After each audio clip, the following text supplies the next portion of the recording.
নমস্কার, 24 ঘন্টা আপনাদের সকলকে স্বাগত। চোখ রাখছি বিস্তারিত খবরে। আসছি প্রথমে হলদিয়ার খবরে। উপনির্বাচনের আগেই উত্তেজনা সেখানে। হলদিয়ায় মিছিল করতে গিয়ে পুলিশি বাধার মুখে পড়লেন সিপিএম রাজ্য সম্পাদক সূর্যকান্ত মিশ্র। চলল তুমুল বাগবিতণ্ডা, তর্কাতর্কি। আগামী শনিবার উপনির্বাচন রয়েছে তমলুকে। তার আজকে প্রচারে গিয়ে এই তুমুল বাগবিতণ্ডা, তর্কাতর্কি, পুলিশি বাধার মুখে পড়লেন সিপিএম রাজ্য সম্পাদক। আমাদের সঙ্গে টেলিফোনে রয়েছেন আমাদের প্রতিনিধি কিরণ মান্না। কিরণ, ঠিক কি ঘটনা ঘটেছিল, কি নিয়ে তাদেরকে বাধা দেওয়া হলো? দেখো, যখন 4:30 নাগাদ হলদিয়ার কদমতলা থেকে হলদিয়া রানীচক পর্যন্ত র্যালির মিছিল চলছিল বামেদের, সেই মিছিলে ছিলেন সূর্যকান্ত মিশ্র, রবীন্দ্রের সহপ্রার্থী। এরা সব যখন যাচ্ছিলেন তখন উল্টো দিক থেকে তৃণমূলের একটি মিছিল আসছিল রানীচকের দিকে। পুলিশ তখনই বাধা দিতে যায় বামেদের মিছিল দিকে, এবং পুলিশ এও জানায় যে তাদের পারমিশন ছিল না, তাই বাধা দিচ্ছিল। কিন্তু পরবর্তীকালে ডিএম এবং এসপি পুলিশ সুপারের কাছ থেকে যে অর্ডার নেওয়া হয়েছে সেই অর্ডার কপি দেখানোর পর তারা তখন পুলিশের বাধা এড়িয়ে যখন মিছিল শুরু করতে যায় তখনও বাধা দেয় পুলিশ, এবং সেখানে বাগবিতণ্ডা শুরু হয়। এবং পুলিশকে এড়িয়ে যখন মিছিল নিয়ে কদমতলা ছাড়িয়ে রানীচকের দিকে যাচ্ছিল তখনই উল্টো দিক থেকে তৃণমূলের মিছিল একটি তাড়া করে আসে সূর্যবাবুদের দিকে, এবং সূর্যবাবু যখন গাড়িতে উঠতে যাচ্ছিলেন তাকে লক্ষ্য করে ইট পাটকেল ছোড়া হয়। ফিরবো, এই মুহূর্তে আমরা যোগাযোগ করেছি সিপিএম নেতা রবীন দেবের সঙ্গে। রবীন বাবু, ঠিক কি হয়েছিল? আমরা 12 তারিখে আবেদন করে আজকে প্রচারের শেষ দিনে বিকেল 3টে থেকে কদমতলা থেকে রানীচক পর্যন্ত আমরা মিছিলের অনুমতি পেয়েছি।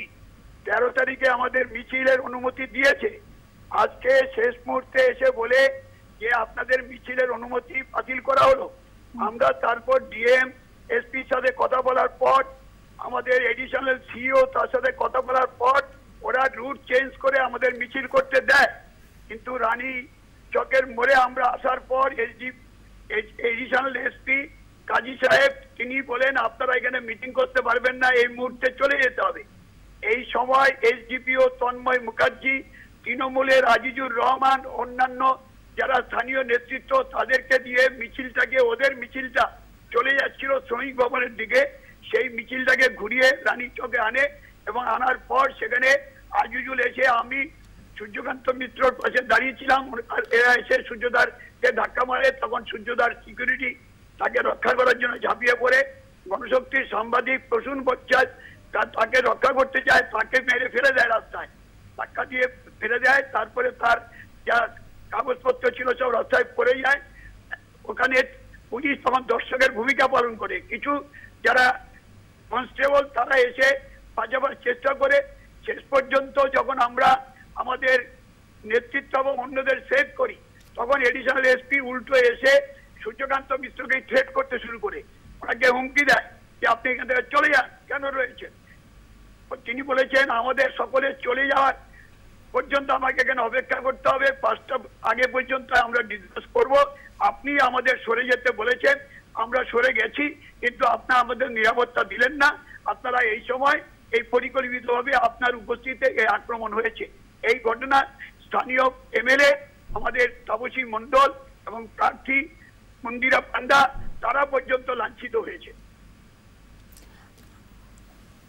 রবীন্দ্রবাবু, এর পরে আপনার কি শেষ পর্যন্ত অগ্রাহ্য, সেই পুলিশি বাধা অগ্রাহ্য করে এগিয়ে যান?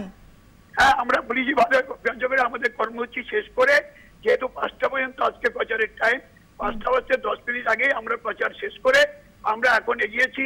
আমরা এখন সম্পূর্ণটা বলতে পারবো না, আমরা পার্টি অফিসে গিয়ে জানতে পারবো আমাদের যারা মিছিলে অংশ নিয়েছিল তারা সবাই যার যার এলাকায় ঠিক মতো পৌঁছতে পেরেছে কিনা। এখন কি পরিস্থিতি ওখানকার রবীন্দ্রবাবু? ওখানে এই তৃণমূলের উশৃঙ্খলতা চলছে, পুলিশের আপনাদের আগে থেকে এই পারমিশনটা নেওয়া ছিল তো? আমরা 12 তারিখে আবেদন করেছি, 13 তারিখে এসডিও যিনি অ্যাসিস্ট্যান্ট রিটার্নিং অফিসার তিনি লিখিত পারমিশন আমাদের দিয়েছেন। সেই পারমিশন রবীন বাবু অনেক ধন্যবাদ। আমরা কথা বললাম সিপিএম নেতা রবীন দেবের সঙ্গে। এই মুহূর্তে আমাদের সঙ্গে টেলিফোনে রয়েছেন তৃণমূল নেতা দিব্যেন্দু অধিকারী।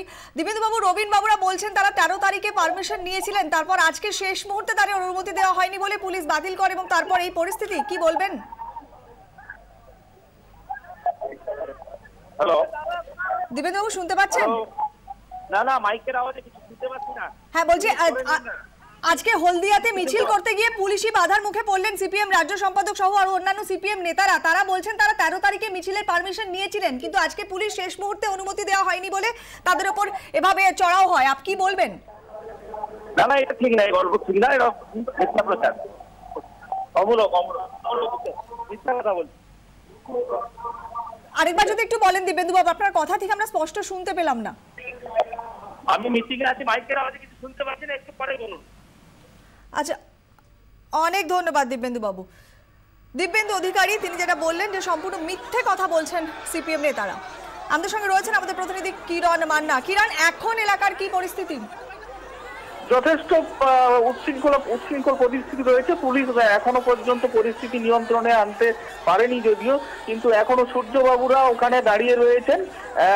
যেটা জানা যাচ্ছে যে পুলিশের 3 জন আহত হয়েছেন এই ঘটনায়, এবং বামফ্রন্ট এবং তৃণমূলের পক্ষেও 8 জন মতো আহত হয়েছে বলে এমনটা জানা যাচ্ছে। এই মুহূর্তে পরিস্থিতি জোরালো রয়েছে। অনেক ধন্যবাদ কিরণ, তুমি পরিস্থিতির উপর নজর রাখো। তোমার সঙ্গে আবার আমরা পরে যোগাযোগ করব। এই ছবি আপনারা দেখতে পাচ্ছেন এক্সক্লুসিভলি 24 ঘন্টার পর্দায়। শনিবার উপনির্বাচন রয়েছে তমলুকে, তার আগে আজকে উত্তেজনা। সূর্যকান্ত মিশ্রের মিছিলে বাধা পুলিশের। উপনির্বাচনের আগে পুলিশি বাধার মুখে পড়লেন সিপিএম রাজ্য সম্পাদক। তুমুল বাগবিতণ্ড চলে, তর্কাতর্কি চলে। আজকে প্রচারে ঝড় তুলতে হলদিয়াতে বামেদের মিছিলের কর্মসূচি ছিল।